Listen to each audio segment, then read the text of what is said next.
Chapter की शुरुआत में हम चारों को देखते हैं जो भागते हुए थक गए होते हैं। तभी वांग जिया पूछता है, तो तुम ऑक्टोपस के बारे में क्या बोल रही थी? वो लड़की कहती है, हाँ, मेरे भाई के वॉलेट में एक फोटो है जिसमें मेरे भाई के साथ एक छोटा सा लड़का है। उस छोटे से लड़के के ऊपर ऑक्टोपस लिखा हुआ था, पर उसका एक्चुअल मीनिंग क्या है ये तो हमें भाई ही बता सकता है। वांग जियाओ कहता है, अच्छा तो ऐसी बात है। और फिर वो चौंकते हुए कहता है, एक मिनट, क्या तुमने कहा चायू तुम्हारा भाई है?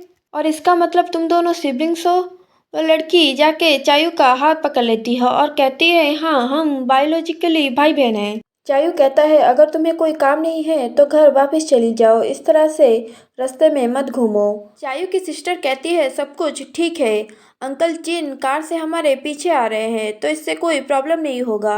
और पापा ने इस वीक आपको बुलाया है फैमिली मील के लिए, इसलिए हमें एक साथ मील करना चाहिए।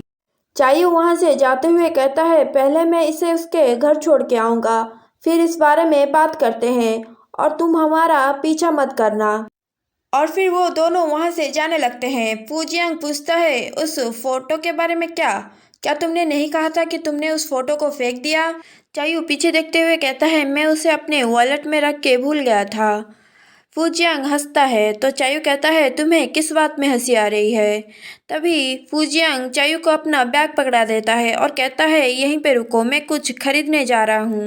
फूजियांग वहां से जाने लगता है तो चायू कहता है, क्या तुम इसे अपने साथ लेके नहीं जा सकते? और फिर वो दीवार के सहारे खड़ा हो जाता है। फूजियांग वापिस आता है और उसे देखते हुए कहता है, ओह, तुम कितने हैंडसम हो। चायू फिर से गुस्सा हो जाता है और कहता है, अपने काम से काम रखो।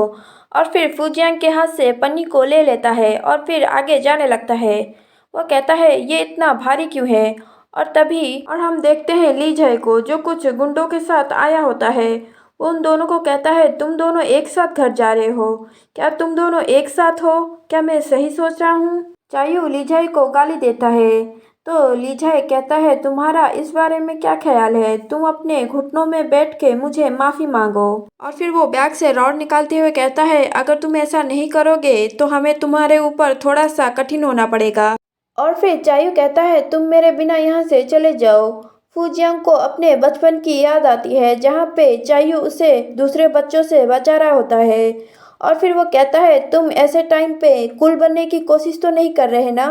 और फिर चायू कहता है, अपना मुंह बंद रखो। और फिर वो उसे मेडिसिन वाली पन्नी पकड़ा देता है और कहता है, जल्दी से यहाँ से जाओ, मेरे लिए मुश्किलें खड़ी मत करो। और फिर फूजियांग वहां से जाने लगता है। लीजाई कहता है, तुम बेवकूफ हो, और रॉड से चायू पर हमला कर देता है। और फिर चायू साइड हट जाता है। लीजाई ये देख के चौंक जाता है और तभी चायू लीजाई के मुंह पे मुक्का मार देता है और उसे नीचे गिरा देता है। और फिर सारे लड़के एक साथ हमला करते हैं। चायू उनके साथ फाइट कर रहा होता है। तभी एक लड़का पीछे से वार करने वाला होता है, पर चायू बच जाता है और उसे एक पंच मार देता है। तभी दूसरा लड़का आके उसके पीठ पे वार कर देता है। चायू उसे लात मार के उड़ा देता है। तभी लीजाई उसे पकड़ लेता है और कोई आके उसके सिर पे वार कर देता है और वो नीचे गिर जाता है। और फिर लीजाई फूजियांग के पास आते हुए कहता है, तुम्हारा कॉन्फिडेंस कहाँ गया? क्योंकि तुम्हारे पास थोड़ा सा पैसा है इसलिए तुम अपने आप को महान समझते हो। तभी चायू उसके मेन पार्ट को लात मार देता है और उसके अंडे फोड़ देता है। और फिर लीजाई चिल्लाते हुए दर्द के मारे नीचे बैठ जाता है। चायू कहता है, तुम्हारा चीज तो सच में बहुत ज्यादा छोटा है। लीजाई कहता है, बकवास मत करो। और फिर वो चायू को फिर से मारने आता है। तभी वाइन की बोतल टूटते हुए दिखाया जाता है। लीजाई पीछे मुड़ता है और वहां से फूजियांग आ रहा होता है। लीजाई कहता है, तो तुम अपने लवर को बचाने के लिए आ गए? फूजियांग चायू को देखता है और फिर गुस्से से कहता है, लीजाई, अगर तुम में हिम्मत है तो उसे फिर से हाथ लगा के दिखाओ। चायू अपने मन में सोचता है, जो इंसान अभी धमकी दे रहा है क्या वो सच में फूजियांग है? लीजाई कहता है, तुम कांच की बोतल दिखा के किसे डराने की कोशिश कर रहे हो? तुम अभी भी ऐसा कुछ करने की हिम्मत रखते हो? मुझे तो यकीन ही नहीं हो रहा। और फिर फूजियांग कहता है, तो तुम एक बार इसे ट्राई क्यों नहीं कर लेते? और तभी पुलिस का सायरन बजने लगता है। ली जियांग कहता है क्या बकवास है, उसने पुलिस को बुला लिया। और फिर दूसरा लड़का कहता है उसे भूल जाओ और जल्दी यहाँ से बाहर निकलो। और फिर हम फूजियांग को देखते हैं जो उस रिंगटोन को बंद कर देता है।